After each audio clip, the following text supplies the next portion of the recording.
My whole world was crashing. I was born and raised, I didn't know anything about this. The church was wonderful, it was true. The church was guided by Jesus himself. And now when I'm reading this, and I started to understand that I need the strength to accept the truth.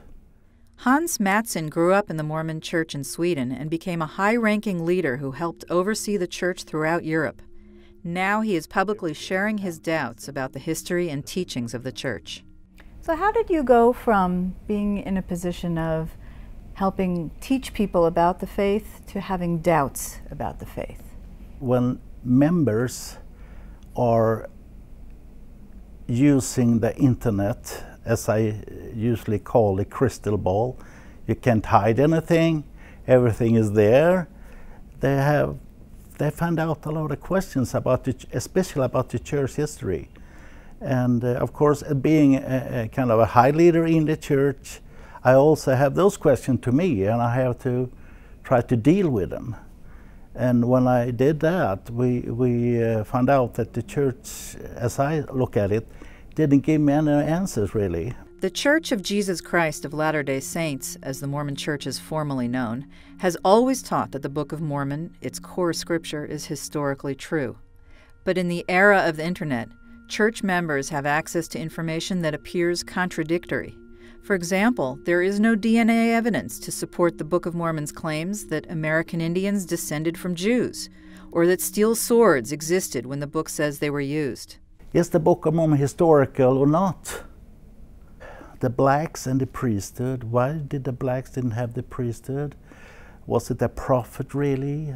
To its credit, the church has made volumes of documents about its founder and prophet, Joseph Smith, available to historians. But those documents reveal things that the church doesn't teach most of its members, such as the fact that Joseph Smith took many wives, some very young. But when you study this history, you find that there are girls working in Joseph Smith's home.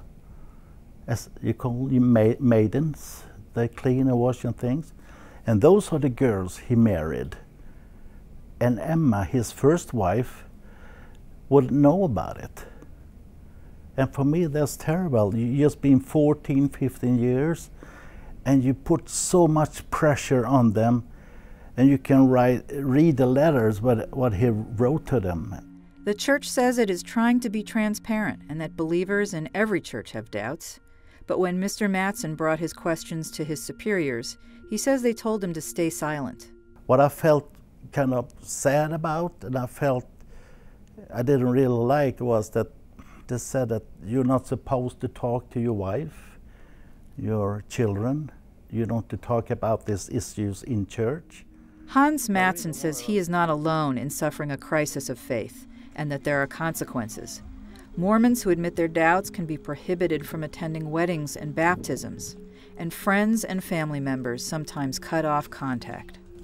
Really, why I'm sitting here and why I'm here in the United States is because I can see that there are so many friends of mine, members in the church, that are being hurt. They're going through a terrible faith crisis, as I did. I mean, I've been in this for 8 years, and today I feel quite normal about this. But why shall they be so hurt by that, just because the church is not telling the whole story or the true story? My hope is that the church will grow more larger in acceptance that you are allowed to have doubts, because I think a doubter is a seeker. I mean, you can go to Joseph Smith. Why did he pray? He was asking what to do.